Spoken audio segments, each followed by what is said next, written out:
on the stream, and let's transition. Boop. There we go. All right. Oh, there you are. You were like, and then it just cut out and everything was quiet. I'm like, what the hell happened? All right.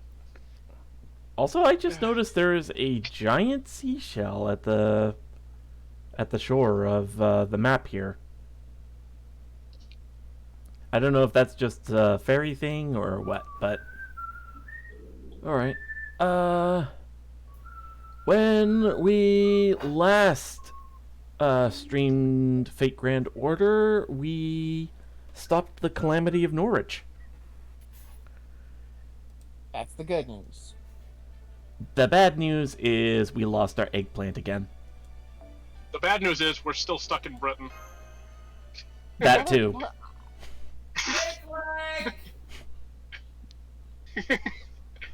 I'm just glad Kid is speaking of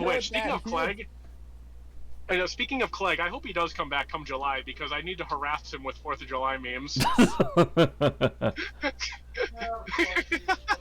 I mean, I'd throw him I would throw him a bone with the that one YouTube poop, the stars of YouTube poop sing the national anthem. Because on that one there's Michael Rosen and he refuses to sing because he's British. Like everyone's singing and he's just like, I'm British. Oh jeez. Anyway, cutscene. Alrighty. Oh man, this food is so good. Sheffield never had anything like this stuff. Hey, can I get more of that pescetti stuff? Love twirling it around on my fork. And I could have one. No, two more. These. I have a plate right now. And could I have one? No, two more of those carrot-colored cakes. Not 2 more slices, 2 whole cakes. I was so sad to see everything was all said and done by the time I finished my detour around the river and finally made it to Norwich. So if I don't ease my broken heart with natural sweetness, I don't think I'll ever be able to draw a carriage again. Well, it's great that you guys were able to protect Norwich, and it's great you have more strange new friends. But it sounds like things might have gotten a little more complicated. You were finally reunited with Mashi, only to be torn apart yet again. And outside, the Child of Prophecy! The Child of Prophecy! The Child of Prophecy saved Norwich! The Child of Prophecy will defeat the Queen! We don't have to listen to Morgan anymore! The Child of Prophecy protected us! Now it's our turn to pay her back! No more shipments to Camelot! Send weapons to Londinium! Long live the Child of Prophecy! Long live the true King of Britain! It almost sounded like you were going to say no more shit. Just because you were like, oh, we don't have to listen to the Queen anymore. It almost sounded like you were going to say, oh, no more shit anymore. Well, I mean, that too. You did it, Artoria! You won! True. In fact, between saving Norwich and repelling the calamity, you might have won a little too much. Now that the fairies of Norwich are all completely on the Child of Prophecy's side, the Queen's not going to just sit and do nothing. So she's gonna start sending her army after us, huh? Now that we've taken care... You okay back there, Forrest? Sorry, all I'm hearing is just him coughing. It's like, okay back there? I'm scarfing down. Yeah, it's just that when eating spaghetti, I sometimes forget to chew because I'm like, oh, it's noodles, I can just swallow it. I was gonna say, like, chew your food, man, or at least take a drink. Dear Lord, we don't want you dying on us. Have a drink. Wasn't that the plot of... Wasn't that the plot of literally the second episode of Jackie Chan Adventures? Like... You saying I'm uncle? No, I'd be uncle, and I'd be smacking you in the forehead. I'm not saying... Well, we're not saying you're uncle, but one more thing. I will shove my foot up your ass, bitch! One more thing. You forgot to make Uncle coffee. Anyway. It's funny to think that now Jackie is as old as Jackie's uncle was in that show. Jeez. And now you're making us feel old. Yeah. Congratulations! Bad day, bad day. Anyway. So she's gonna start sending her army after us, huh? Now that we've taken care of the calamity, it's gonna be all-out war with her fairy soldiers. Oh, right. I guess we did kind of openly rebel, didn't we? I'm also worried about Mash and where Morgan's water mirror might have taken her. And that fairy there just keeps on harping about how Mash is in no immediate danger and that we'll definitely see her again. Well, yeah, that's all the guarantees you're gonna get from little old Happy Cat, since it's all I know for sure. But I will say that you shouldn't run yourselves ragged looking all over Britain for her right now. Like they say, good things come to those who wait, and joyful endings may follow sorrowful mornings. You're just full of sayings, aren't you, Happy Cat? At any rate, it's not a good idea to go outside without a plan right now. If you're not careful, you could unwittingly end up inciting these fairies further down the path of rebellion. The smartest course of action would be to wait until nighttime and sneak out of Norwich quietly. Assuming you have somewhere else to go, of course. Maybe we should go back to Salisbury for now? No, I don't think that's a good idea. Regardless of how we pulled it off, we succeeded at repelling the calamity and saving Norwich. We can't let the opportunities this victory provides us go to waste. Really, it's a miracle we even have them. Opportunities, I mean. I didn't mention this before because it would have been demotivating, but the prophecy originally not only said the calamity would be banished, but that Norwich would be destroyed. I see. You want to meet with Spriggan and demand payment for defending Norwich. That's right. We're going to tighten the screws while the Norwich fairies are still on our side.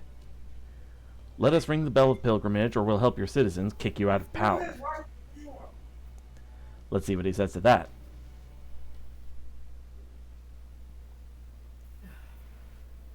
But of course, how could I say no to the saviors of Norwich? Huh? There's something about this fairy. Just like that? You'll find the bell tower right above us. While I can't show you the way, given my subservience to the Queen, I have no problem with you heading up there and ringing it yourselves. If the matter ever comes up, we could just say that I was careless in assigning too light a security detail. If it ever came up and you confirmed that version of the events, I'd be very appreciative.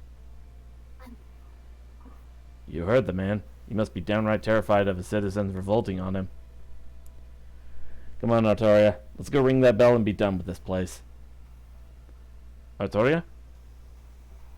I'm sorry. I can't do it. Ringing Norwich's bell would mean declaring war on Queen Morgan. And I'm just not ready to do that yet. Besides, I'm not the one who saved Norwich. Mash is. So it's not as though the people of Norwich have really accepted me. Oh, I see, I see. Waiting for just the right time, I can certainly respect that. You're not nearly as naive as you appear. Indeed, ringing the bell here and now would not be the most moral choice. If you wish to rally more soldiers to your cause and to be more deliberate with your bloodshed, there are other steps you'll need to take first. Yeah, like what? What I'm trying to say is there are still many fairies who are loyal to the Queen. After all, she has single-handedly protected Britain from the Moors for the past 2,000 years. However oppressive her rule may be, her accomplishments speak for themselves. So it wouldn't be right to declare war on her. To declare war on her. Nice job, localizers. Only because the prophecy says you will. First, you need to... translation of what you get out of X-Dive. I mean, holy crap, have you seen the translation job in X-Dive? But to be fair, that's Capcom. Yeah, true. As much as I love their games, Capcom does have a couple of patches they need to fix up.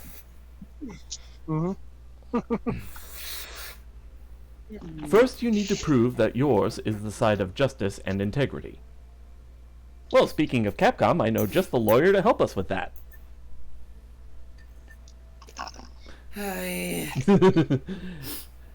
Now, Now I'm just imagining Phoenix Wright somehow in a court, you know, against a bunch of fairy prosecutors.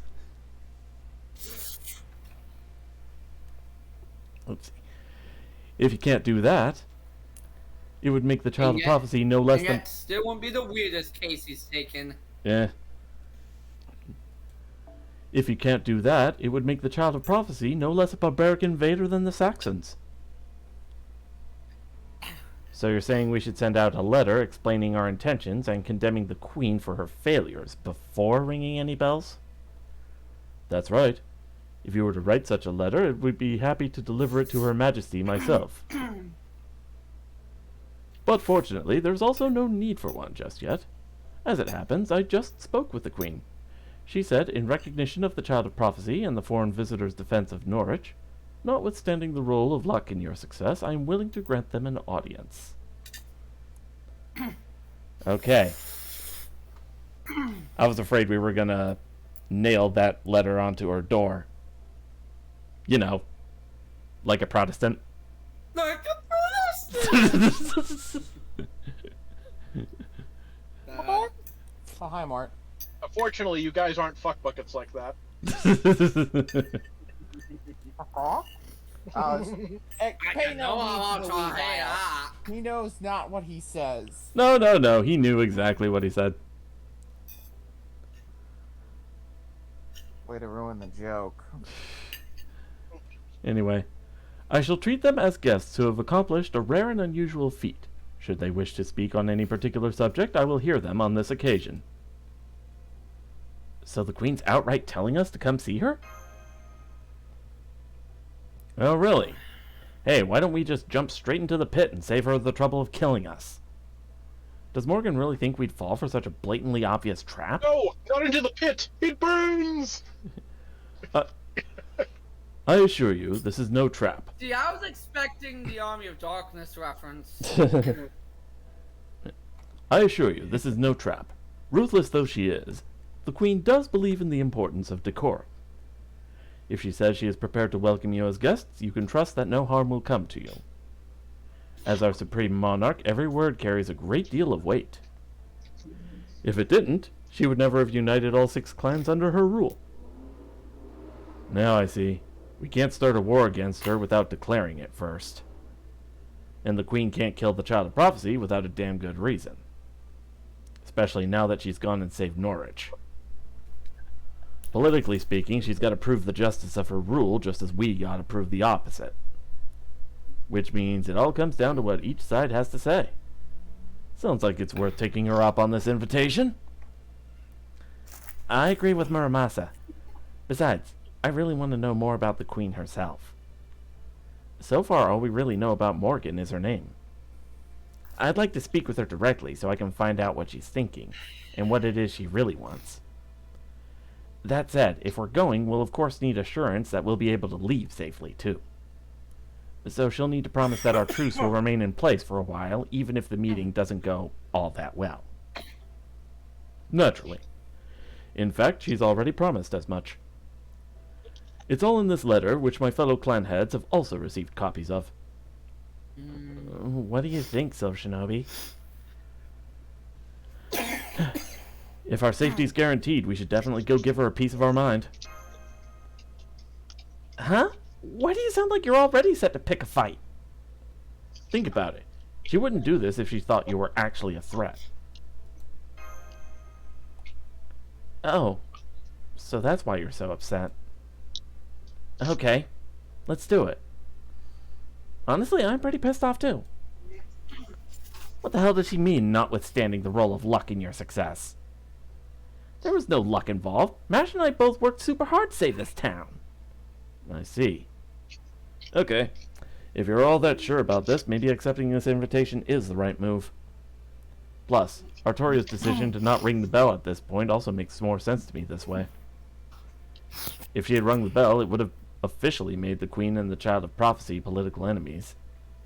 And then this invitation would be moot. Isn't that right, Spriggan? I'm afraid you'll have to draw your own conclusions there. I'm not at liberty to comment. Oberon, was it? I don't think I've seen a fairy like you in Britain before. You're quite a nuisance, aren't you? Very well, then. I'll send a messenger to the Count's house tomorrow. They'll take you to meet with the Queen's troops, who will be waiting for you outside the city. So the Queen's own troops are going to escort us to Camelot, huh? Can I ask who's leading those troops? Of course. You will be escorted by the 1st Royal Knight Moors Extermination Brigade, led by Captain Gawain. That's right. Tamlin Gawain herself will provide you all with safe passage to Camelot. Well, she's definitely strong enough, so...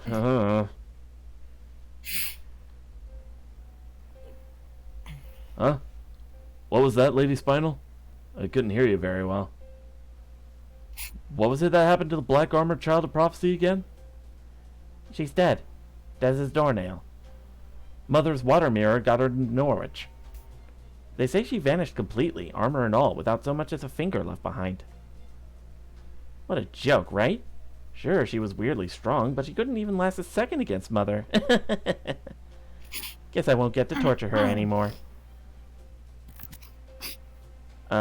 Beryl? Is something wrong? Did I say something I shouldn't have? Is that all? There's nothing noteworthy about that news, Lady Spinal. It's such obvious misinformation. It's not even creative enough to be interesting. Huh? But isn't Mash your girlfriend? How can it not be noteworthy that she's dead? It's simple. She just vanished, right? No body, no death. Besides, I might end up dying before her, but there's no way Mash would ever die before me. Never. That's just not how the god of romance rolls. She might end up taking a long and circuitous road to get here, but eventually Mash will make her way to me. After all, she and I are destined to be together. I do not like the sound of that.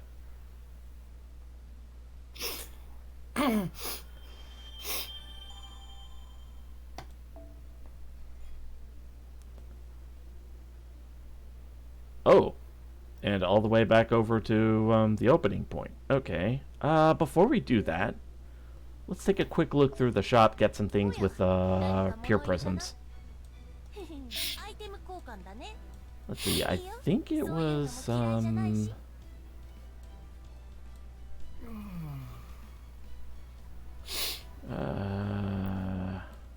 there we go. Let's get some of these. Anything for the regular mana prisms? Nothing I can get right now. And I don't have any rare prisms, so... Alright.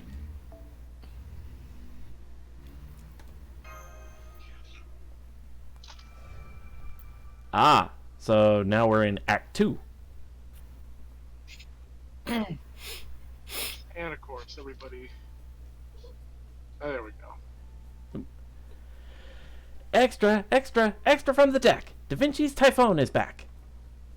Thanks, Marine. Let Typhon rest up in our cage until we're done writing our response. Scans for hazardous substances and contaminants are clear. It's a report from Da Vinci. Director Music, Holmes, if you would. Very well, let's take a look. I see. Oh, fascinating. Heads of the fairy clans, calamities, a mysterious fairy horse who goes by Red Rabbit. Yes, this report has proven to be yet another scintillating array of tidbits. Care to read it yourself, Gordolf? Yes, of course. I am Caldea's director, after all. It's my job to stay abreast of all our latest developments. If you'll all pipe down, Captain, Marines, and Potafo. I'll read it out loud so you can follow along. Alright, to start off, let's go over what we know about Fairy Britain thus far.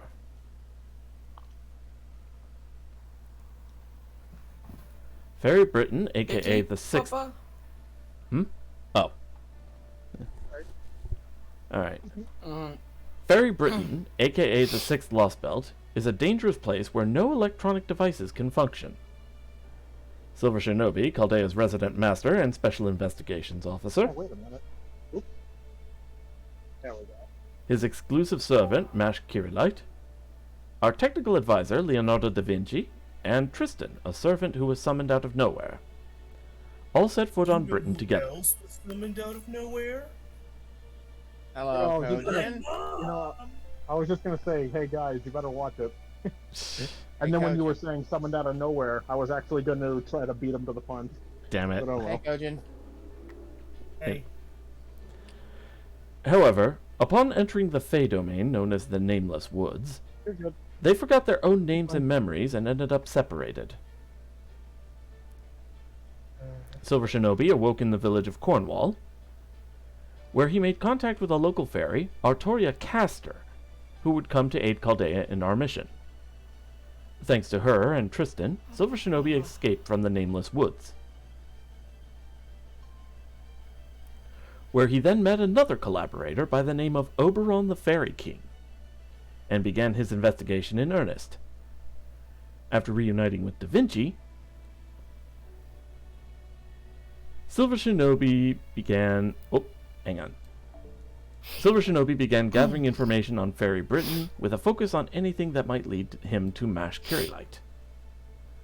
This Lost Belt's queen is Morgan, a fairy who has been ruling for the past 2,000 years.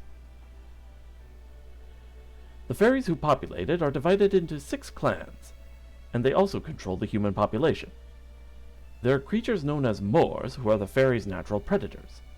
There are also Tamlin, fairy knights who possess the names of heroic spirits from proper human history. There are calamities that occur every 100 years, and great calamities that occur every 1,000.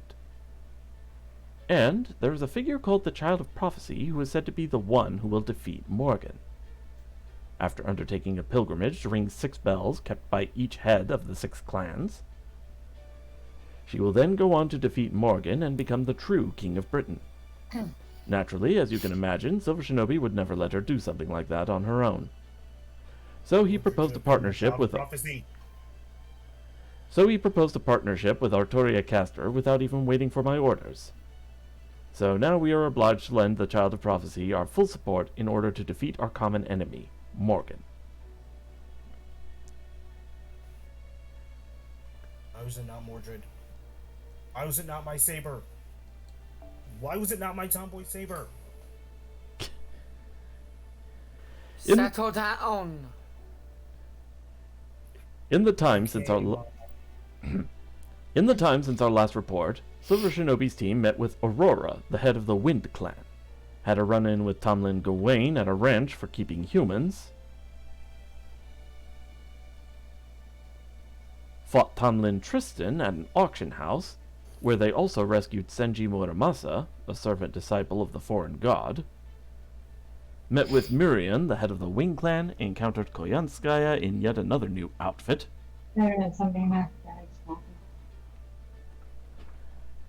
and had another local fairy by the name of Gareth, and a mysterious fey horse called Red Rabbit join their team. After a series of adventures, including a battle against the Drake in the River of Tears, Silver Shinobi's team finally arrived in the city of Norwich. There, who should they encounter but Mash Kirilite, whom the local fairies believe to be the Child of Prophecy. No matter how many times I reread this part, it still doesn't make sense to me. How did Kirilite come to be known as... Sense is how you refuse to use the Dick Wizard. Settle. Yeah. How did Kirilite come to be known as the Child of Prophecy? And what in the world is a habitat? If only this report could respond to questions. But since it can't, we'll just have to use our imaginations to fill in the gaps. I'm guessing Kirilite had her own share of troubles after escaping the Nameless Woods. At one point, she probably ended up saving some people, fairies, up in the northern part of Britain, which probably led them to regard her as a hero. At any rate, the report also says that Silver Shinobi's team made contact with the cryptor Peperoncino, who had been laying low in Norwich. A team that should have included the Dick Wizard. Enough. After numerous mishaps... Merlin has created a monster. After numerous mishaps... Santo, please. After numerous mishaps, the calamity of Norwich finally appeared. It's a monster that you should be able to bloody Am I control. really taking this from the Love Bite monster? Fortunately, with Chaldea's help, the Child of Prophecy was able to defeat this calamity. However, shortly after Mashkiri had finally been reunited with Silver Shinobi, she was whisked away to parts unknown by a mysterious phenomenon separating her from Silver Shinobi once again. But there is no time to grieve this unfortunate turn of events. I'm certain Silver Shinobi would agree. For you see, in a surprising turn of events, he and Artoria were invited to Camelot, home of King Arthur in proper human history, and location of the evil castle in Fairy Britain, by High Queen Morgan herself.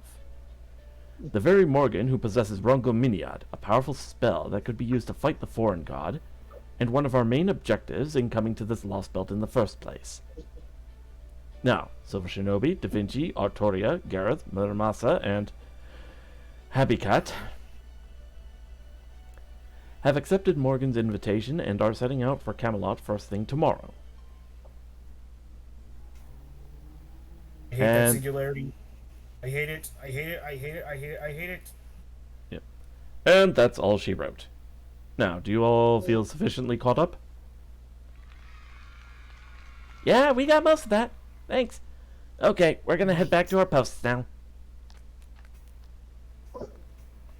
Sounds like things are pretty crazy out there again. I hope Mash is okay. You better be okay, or I am shoving an AK-47 up Barrel Gun's asshole. Not to worry. Da Vinci's report was quite upbeat, so if nothing else, we can make certain that Mash is safe. The real problem is this water mirror spell of Morgan's.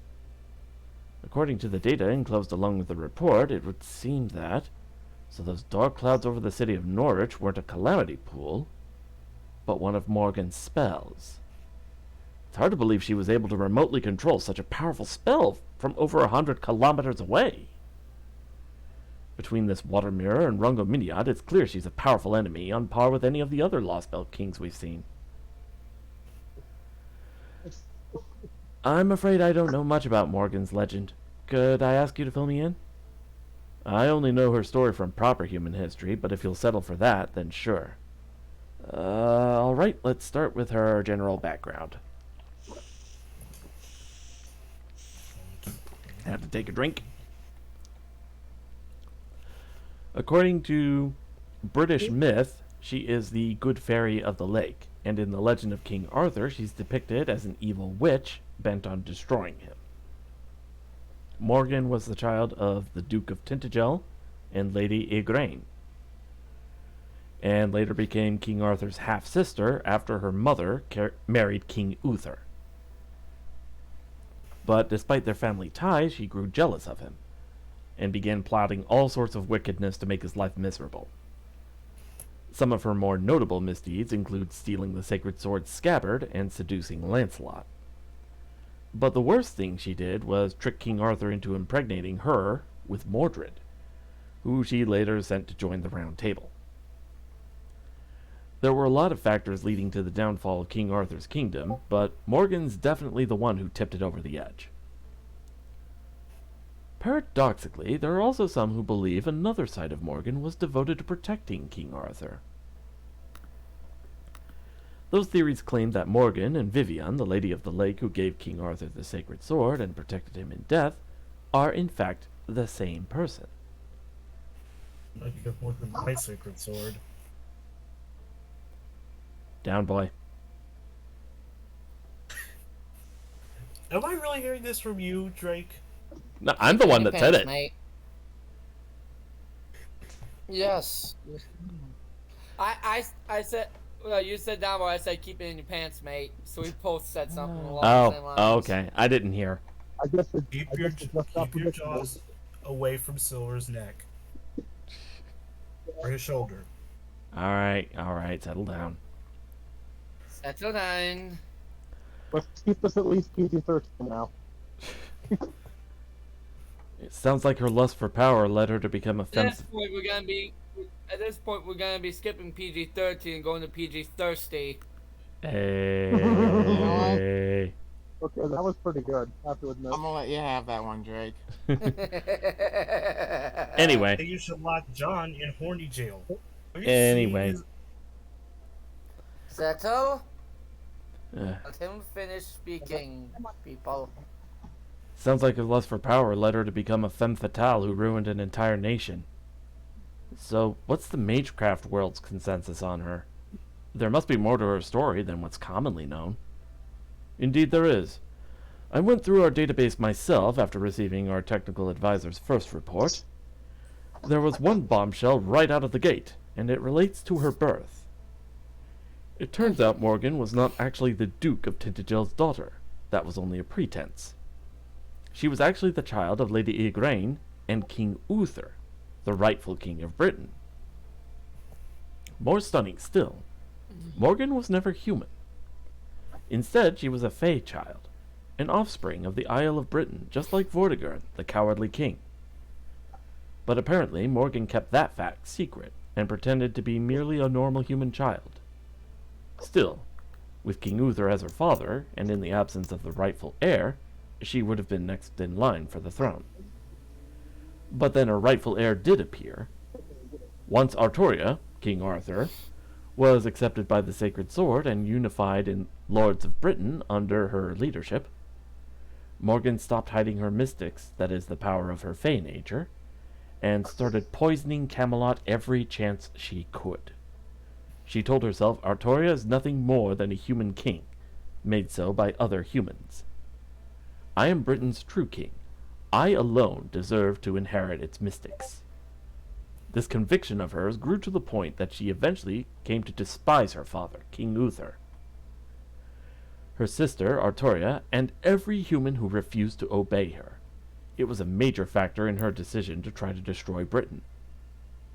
Why did King Arthur's once noble older sister, Morgan, become Camelot's greatest enemy in her later years?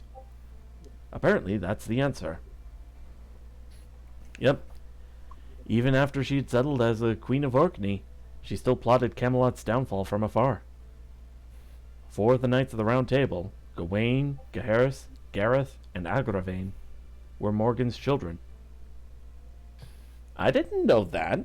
I didn't know Morgan was Gawain's mother.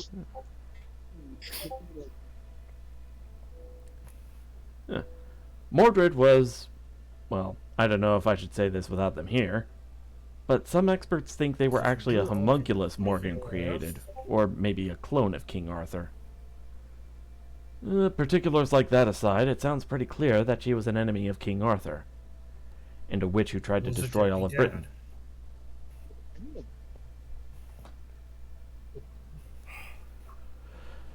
So, Let him finish, please.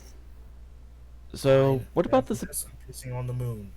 So, what about the supposed side of her that was focused on keeping King Arthur safe? An excellent question, Captain. There are numerous Arthurian legends, and each of them describes Morgan differently.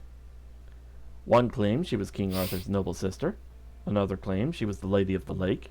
Yet another claims she had been the goddess of Britain since ancient times. Needless to say, each claim would seem to rule the others out as a possibility.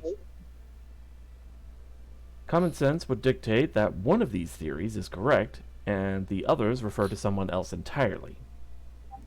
But I believe that they are, in fact, all true, and that Morgan was possessed of 3 aspects. Given that she was born under supernatural circumstances, I surmise that her human side, her fairy side, and the part of her that was Britain's own avatar, all existed simultaneously. So, an alter ego servant, but they're all the same person.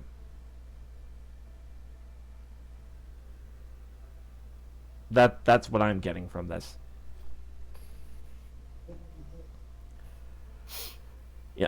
But as these parts of herself are essentially irreconcilable within a single entity, I suspect each of these aspects became an independent being. One was her human side, Artoria's kind older sister, Morgan. Another was her fairy side, Vivian, the Lady of the Lake. And the third was the avatar of Britain, Morgan Le Fay. If we assume that to be the case, everything makes sense. The Knights of the Round Table then did not bring her to justice because she was both evil and good. Now I see. Okay, I'm convinced. But hang on, isn't Vivian another name for Nimue, the fairy who imprisoned Merlin? Yes, it is. Morgan is both King Arthur's rival and Merlin's greatest enemy. Though Merlin was the one who taught Vivian magecraft, her infatuation with him eventually led to her despising him, and ultimately sealing him away. To do so, she employed a great bounded field in the form of a sarcophagus spell, inscribed with the words, "Only those free of sin may pass."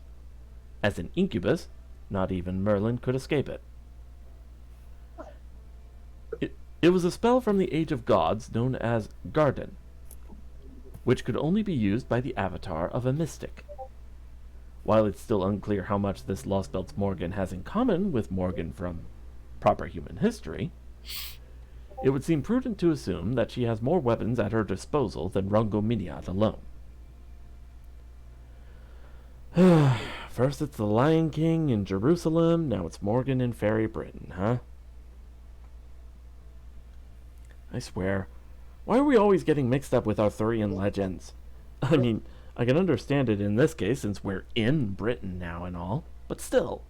I mean, what are we going to do if Albion shows up next? I don't think even the Shadow Border would have a chance. Albion? You're going to Buster Meme Albion into the ground. That is what this isle was known as in ancient times, before it came to be called Britain. Though, of course, that name also refers to something else in the Magecraft world. There, it refers to the last pure-blooded dragon, Albion. An extinct phantasmal who remained on the Isle of Britain even as the Age of Gods came to an end. The creatures we call dragons today are simply animals who happened to acquire some of the dragon genes left behind by the dragonkin who went over to the reversed side of the world, and ended up adopting the dragon's way of life while preserving their own. With the exception of Albion's corpse, not a single pure-blooded dragon is left on this entire planet. Yes, that's what they say in the clock tower, isn't it? Quite a romantic notion, that. But that is all it is, and Albion is but one in a long list of fairy tales. More importantly, it's now been 28 days since we began this mission. Thanks to the concentrated fruit essences of our technical advisor has been sending along with our reports, we now have magical energy to spare, which should let us remain here past our initial 50-day estimate. Perhaps we should advise them to stop by the border. True, maybe we should. Ideally, I was hoping to complete this mission within 30 days, but that's clearly not going to happen. That said, we still don't know exactly when the collapse is going to begin, so we shouldn't be too quick to change our time limit. If we stick to our initial plan, we still have 17 days left to complete the mission. Do you think Silver Shinobi's team can pull it off in that time frame, Holmes? Well, according to Da Vinci's report, it would seem the circumstances are nearly all in place. If their meeting with High Queen Morgan ends peacefully, and she proves willing to share information about Rongo Miniad with them, they can then devote the rest of their time to investigating the collapse. And if it doesn't end peacefully? Now that Chaldea has thrown their lot in with the Child of Prophecy, war is all but inevitable. We already know the extent of Fairy Britain's military power. If Artoria is able to complete her pilgrimage and muster a significant anti-Queen force, the battle for Camelot will be decided in a single day. I suspect that battle will take place in 16 days at the earliest, just barely within our deadline.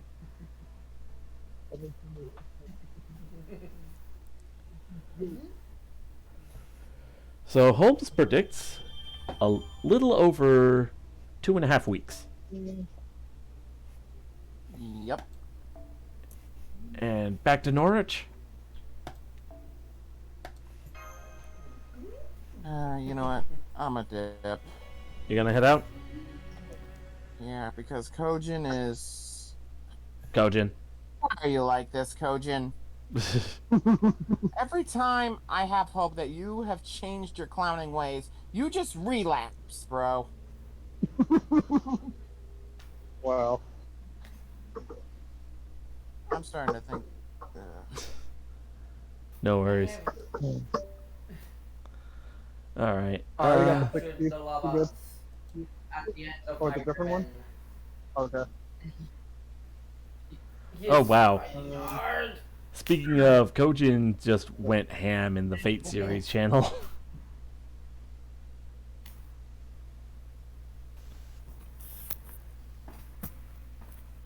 Oh, Richard. Yeah. Oh, right here. Oh. Yeah. Okay. Oh, Sorry, Okay, this. Oh man, I it's am fine. gonna have to catch up on all the Merlin memes later. Okay. So what else are they gonna? Oh yeah, 22. Come on now. Anyway, Lance, behave. He's behaving. He's behaving like a cat. I can hear people singing the Child of Prophecy song. I'm trying to type, but because playtime the ribbon involves me tying half of the ribbon around my hand because it's too long otherwise. He's just pulling my hand away from the keyboard over and over. Yeah. I got you. Anyway, I can hear people singing the Child of Prophecy song in the streets. I shall speak now of a future, of the end of the Isle of Mystics, which came to be known as Fairyland. Let the innocent return. Here stands the Queen's unknowable castle. It falls, like rain, like ash. It vanishes, like snow, like lies. Our desires languish deferred. Even now we dance in the palm of the Queen's hand. We require now only a little more patience. After 2,000 years, the dawn shall bring the child who will be our salvation. She shall be the child who saves the world, who binds both peoples together.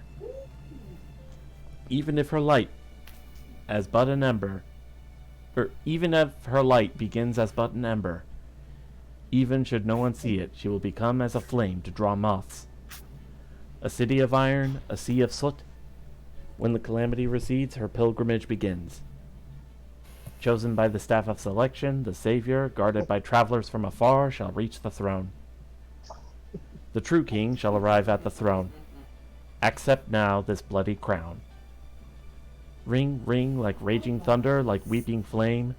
Let us hearken to the 6 bells ringing. Blaze the path of the true king. Ere the red calamity catches us, ere the black calamity devours us. Indolent and derelict though we may be, we are the scions of the free FAE. Never have we wished for anything, but still we desire a shining future. There's no mention of Norwich being destroyed in that song. So why did Oberon say there was nothing anyone could do to stop its destruction? I wonder. Does he know more of this song than everyone else? I do, as a matter of fact. The prophecy actually has 18 verses in total. Most fairies are only familiar with the 14 we just heard, but there are actually 4 more. I knew it. Why didn't you tell us this sooner, Oberon? I just forgot to mention it, okay? I'm sorry. Can we please drop it? I'm guessing you had a reason you couldn't tell us? In retrospect, That is because he's a fairy. In retrospect... You really trust the fairy to tell you the whole truth? In retrospect, maybe I was being a little overprotective. I'm sorry about that. Alright, I'll tell you. These are the other 4 verses of the prophecy, at least as I heard them. Verse 8.5. The harbor shall return to empty shore, but the calamity shall vanish into the distant sky. Verse 9.5. The round fortress shall burn, and the bell of water shall appear. Verse 10.5. Confessed sinners shall make the acquaintance of the guillotine. Verse 12.5. Having fulfilled her role, the child of prophecy shall say farewell to her home. As you can see, these verses are a lot more ominous. That and the fact that they're not very precise for a prophecy might be why they were excised. Case in point, verse 8.5. The harbor shall return to empty shore, but the calamity shall vanish into distant sky. The harbor is obviously Norwich, and the empty shore part must mean the city was going to be wiped off the coast. So I was steeling myself to lose Norwich, even if we were able to repel the calamity, but, well, Norwich didn't fall. Is it because another child of prophecy appeared? Could be. This basically proves that not even Einzel's prophecies are perfect, especially for these 4 verses. You know who else proves that Einstein's prophecies aren't perfect? My mom! God fucking damn it, man. Mate, settle down. So I've decided I'm just not going to worry about them anymore. Now, on a more important note, you guys need to get going soon. Between Artoria, Gareth, Muramasa, and Habitrot, I think you should all be safe without me. So I hope you don't mind if I go off on my own again. More information gathering? Partly, yes, but I also just really want to give Spriggan his comeuppance. So I thought I'd stay here and work with the Count to knock him down a peg or 2 dozen until he hits rock bottom. Besides, we could have been reunited with Mash much sooner if he hadn't insisted on keeping the Child of Prophecy in his castle. Don't you think he deserves at least a little punishment for that? Make sure you hit him where it really hurts, in the wallet. And then the balls. Yes, the money. Just leave it to me. What? I think Kojin's idea might have Anyway. a little bit of Kojin, merit. that was the... Just leave it to me. Bloodshed may not be the Fairy King style, but I can definitely bleed him dry financially. The other image was fine. When I said no filler, I meant no, like, no crazier than what you've already posted. I didn't post anything else this time. Oh my god. Okay, let me explain this. I meant nothing more, like, beyond... Nothing lewder than what you'd already posted, not no more images. You can post more images, just... We're almost crossing the line there with that one. Are Mordred's abs lewd? Anyway. Stop. I don't know. Just stop, please. My mom just turned 89 yesterday. I'm not in the mood for this crap. Oh. Wow. No, I said happy birthday. Oh. Happy birthday. Oh, Yeah, I'm just not. Quite the milestone. This right now. Alright. I'm just kind of. Anyway, let's keep going with the story. Yeah. Right. Before we leave, there's something I need to let you all know. Let me guess. Oberon's going off on his own again, right? I had a feeling he might. Gotcha. Well, I guess we don't all have to stick together all the time. And it's not like he's much help in combat. I'm sure Oberon will be fine on his own, but how come Redra isn't here either? He's staying behind too. Technically, he's still Aurora's retainer after all. And it wouldn't be good for her if he were seen with us right now. So I'm gonna have him stay here with Oberon and bring the carriage if we need it.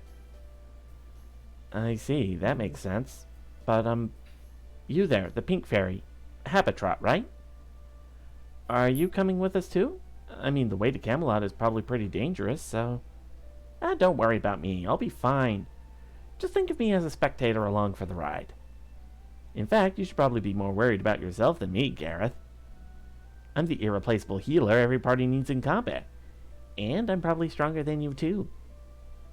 Don't worry, Silver Shinobi. I'm not going to let you die before you and Mash are reunited. So, feel free to wade into battle all you like. As long as you don't die, I can patch you up with my magic needle no matter what horrific injuries you sustain. That sounds both very close to and very far from Nightingale's preferred treatment methods. Nightingale? Now that's a nice fairy name. So you already know a nurse as cute as me, huh? Quiet, everyone. Here come the Queen's troops from the main gate.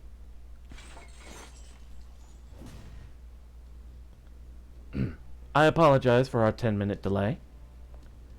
I am Tamlin Gawain, and these are 30 members of the 1st Royal Knight Moors Extermination Brigade. We are the ones who will be providing you, honored guests of Camelot, with safe passage. Thank you for your help. We would appreciate your cooperation as well. Being aware that you are being escorted can make life much easier for the soldiers escorting you, after all. We have readied a carriage for the Child of Prophecy and the Foreign Mage.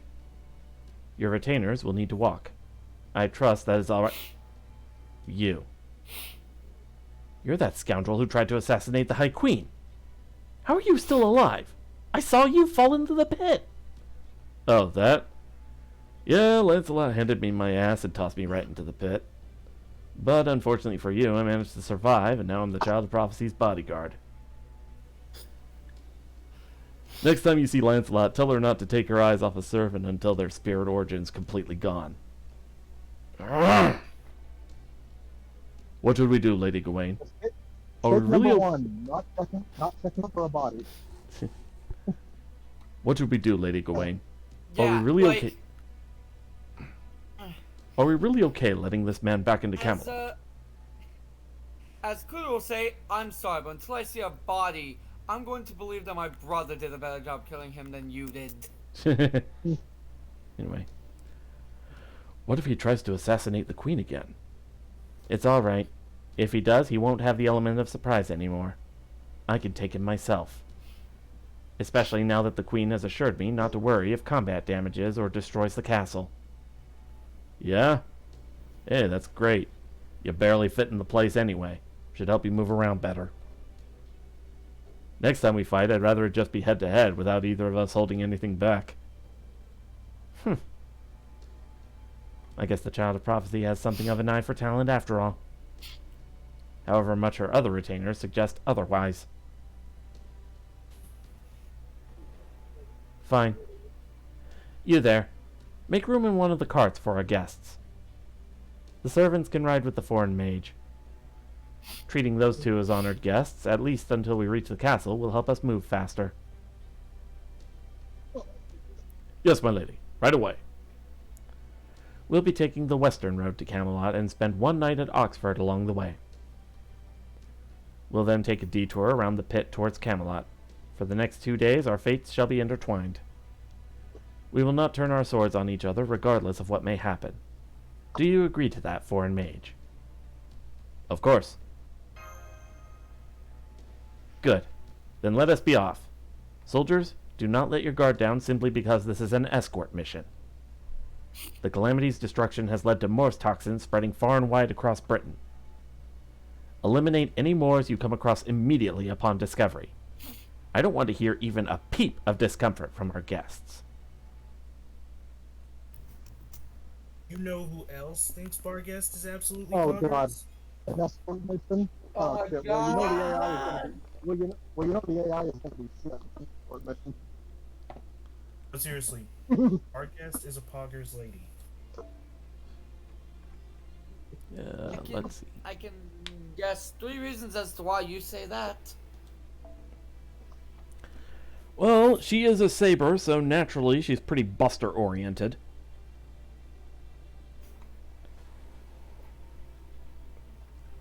Alright. 2, she's 6'2" and 250 pounds of premium beef. Knew it. So you're saying she's busted. Yes, what the robot said. Yeah, MSO, I think you're roboting a bit. Well, in Free, your case, she has a strong sense of that's justice. well, Silver, to you, that should be a good thing. Not Although here. I guess I'm the wrong kind of robot. I'm just kidding. I'm kidding. Plus, MBO, Oi! Not here! No, what I was saying was, oh shit, it's an escort mission. Well, you know the AI is going to be shit. Oh, yeah. Yeah. Alright. Don't Well. remind me. Flashbacks of Rogue Squadron Mission 2. Yeah. Well, that's a relief. This carriage rides just as smooth as Red Rabbit's. By the way, Silver Shinobi, are you really ready for this? I'm kinda nervous, but you'll be fine since you're used to this sort of thing. Is that it? Well, that must be nice. I couldn't sleep a wink last night, so I just practiced with my staff. And you're, what, 20% nerves, 80% relaxed? How could my servant be so much better at this? It's not that, Artoria. Silver Shinobi is just as nervous as you are. He's just had enough experience with situations like this to understand the value of staying calm. Masters need to give orders to and watch out for their servants, after all. So while Silver Shinobi might not be able to fight on the front line himself, he's very good at keeping cool under pressure. Really? So you've met a lot of other kings then? And some goddesses too. So you'd think I'd be used to this sort of thing by now, but nope, not even close. By the way, I heard something interesting about Tomlin Gawain back in Norwich. Apparently she was the first fairy to be made a Tomlin during the era of the High Queen. About 200 years ago, during the year 1800 of the era of the High Queen, there was a huge outbreak of caterpillar moors in central Britain. That calamity later came to be known as the Caterpillar War, and it was Gawain who put a stop to it. So while it might not have been like the calamity we got rid of in Norwich, she still resolved the calamity just like Artoria did. No, these would go over there. I'll not really have anything. And that's what led to the Queen recognizing her skill. Surprise? Overcome with newfound respect? No, nothing but Gawain could do would surprise me or make me respect her. That said, I guess this means Morgan's not the only fairy to have dispelled a calamity then. Guess this means I'm even less special than I thought. Oh man, now I'm even more nervous. Oh crap, I'm sorry, I didn't mean to make you even more nervous. And hey, from what I heard, the Caterpillar War wasn't all that big of a calamity. I mean, the one at Norwich was once in a millennium great calamity, so it had to be smaller than that. Don't forget, we saved an entire city. You have every right to be proud of that. Yeah, you're right. I mean, Mash and Silver Shinobi might have done most of the heavy lifting, but I definitely still contributed, and when it comes to defeating Moors, I can hold my own against any